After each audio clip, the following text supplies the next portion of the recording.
everyone. This is Linda Joy Myers, and I'm the president and founder of the National Association of Memoir Writers. And we're creating a series on memoir writing to help you with your memoir.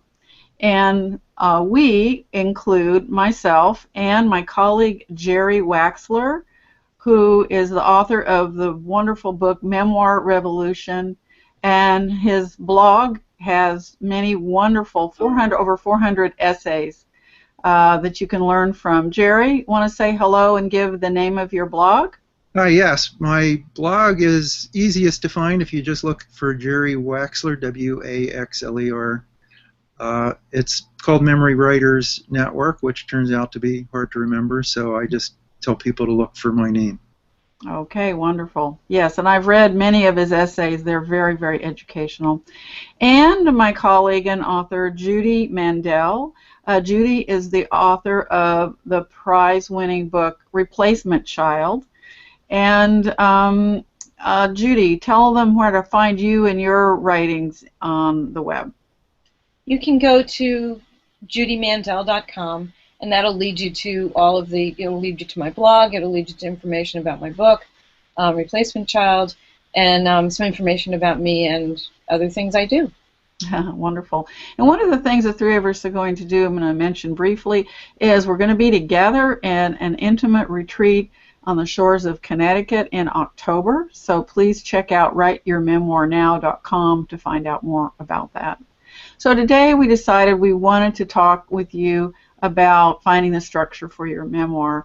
All the people that we coach and teach and talk to about memoir struggle with the issue of structure.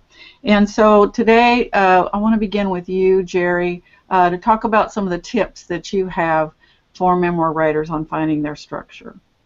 Right. Well, it's a fascinating topic because as we're looking to our own lives and our memories, we feel they're very unstructured. Memories kind of twist and turn. A memoir is very nicely structured. It's the story, which means it has a beginning, middle, and end, and a protagonist who's trying to achieve something. So the whole point of how do you find that is very particular to your own life experience, but the key is to get that protagonist starting towards some important goal. It's a fascinating challenge because a lot of times you don't really know where to start it until you're practically finished the manuscript. And that can be a little paradoxical because you're going back and forth. But it's in the end, you want to develop a structure. You want to develop a story that someone's going to read and enjoy and close with a sense of satisfaction. Well, what I hear you saying is that people may need to write forward however they can get started and see the structure that evolves as they keep writing. Is that right? Totally. Yep. Mm-hmm. Yeah, it emerges from the event as the events shape themselves into a narrative. You can start to see the structure emerge. I'm sure that's quite a relief for most memoir writers because they just struggle with this idea so much. I know. Well, it's one of those things, if you try to do it before you start, then it's going to be very mysterious, but as you go, it starts to make a lot more sense. So we learn from the writing itself how to do this. Right. I find that very reassuring, even though I've already written a memoir, to think about it that way, and that was the way it worked for me.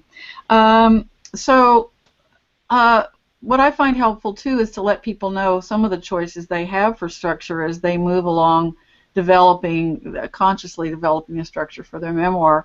And there's a couple that I'll mention. One of them is called the frame structure. An example of this is starting, let's say, in the present and moving, then making a transition and moving into the past. And you may end up having the whole book be in the past and end then again in the present. And that would be a frame structure. A mild version of this kind of frame structure is the Glass Castle with Jeanette Walls. She doesn't do a lot at each end of her book, but she does start in the present. The whole book is chronological in the past, and she ends in her adult self in the Glass Castle. Another version of the frame structure is Wild by Cheryl Strayed. her prologue is in the now, and she leads you very quickly into her story of hiking the Pacific Crest Trail, and on that hike she weaves in her healing story about grieving the death of her mother and other things that were troubling her very much. And so we weave back and forth in time in a very skillful way in that book. There are non-traditional structures, there are circular structures, very poetic structures that meander a bit and are very stream of consciousness. One of them is called The Truth Book by Joy Castro, and she doesn't use chronological time, she uses sort of psychic time, psychological time to weave through her story. So those are just a few examples that I'd like to offer you. Judy, help us learn more about how to manage time in a memoir.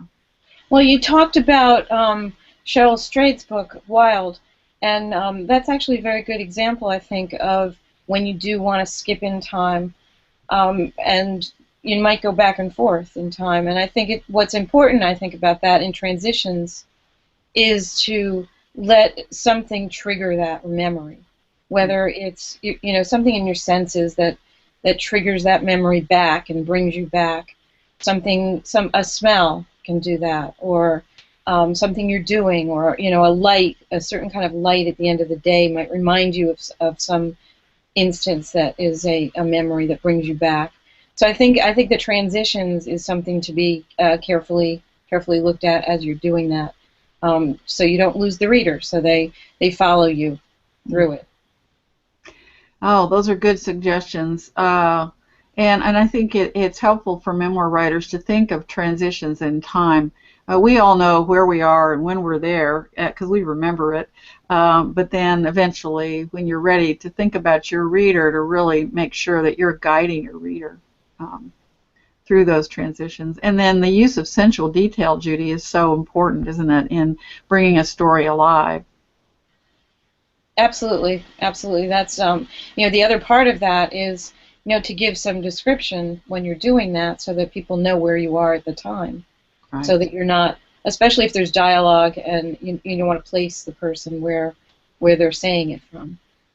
That brings a lot of reality to it for the reader too. Great. Well, I want to thank both of you for joining me today to offer these tips to memoir writers. And we invite you to visit the National Association of Memoir Writers at namw.org and find out what's going on. We have free programs every month. We have a free telesummit coming up in May of 2014 and another in November of 2014. These are all free events. So have a great day, Judy and Jerry. And the slogan for the National Association of Memoir Writers is "Be brave, write your story." Have a great day. Thank you.